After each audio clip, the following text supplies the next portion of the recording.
Hello and welcome to another Mario Party minigame review. Today's minigame is Piranha's Pursuit, and as you can tell, I'm pretty excited for it.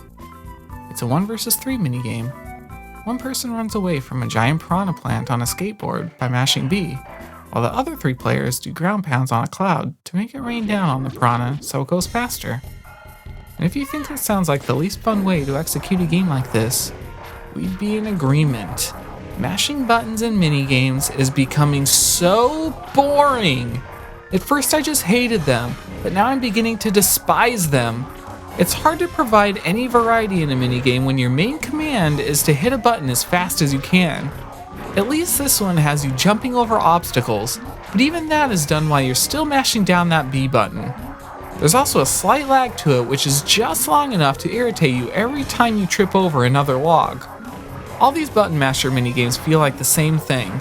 The setting doesn't matter because you're still doing the exact same thing over and over. It's a similar story for the players on the cloud. There's some light, and I emphasize light, strategy, and spacing out your ground pounds so that it's always raining. If 2 people ground pound at the same time, it sends down the same amount of rain as a single player's ground pound would. I was also confused on when the rain was having any effect because there are times the rain cloud won't be over the piranha plant's head. Does that mean the rain isn't doing anything, or is that just for show? But that's about all you'll have to think about. There's also a cooldown period of a second or 2 before you can ground pound again, so it feels especially obnoxious.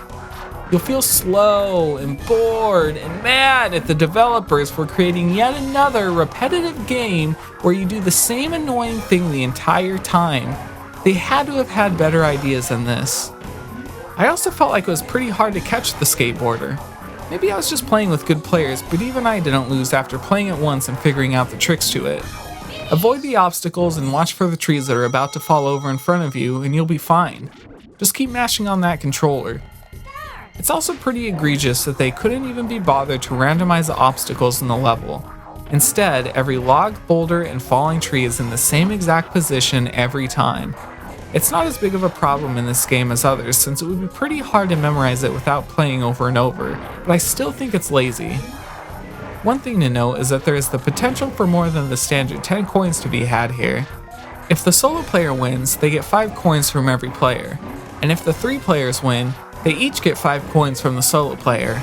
So depending on your position in the game, there's more to gain or more to lose than in most minigames.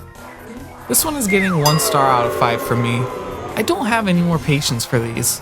They aren't fun, and this one has extra annoyances that lower it from the 2 stars I've given button mashers in the past.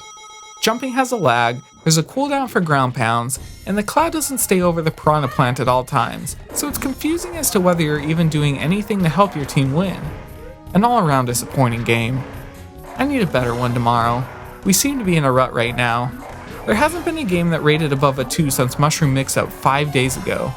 Please join me in reviewing Platform Peril tomorrow so that I can have someone to vent with if it's another bad one. If you want to be sure you don't miss it, subscribe and hit the bell to be reminded.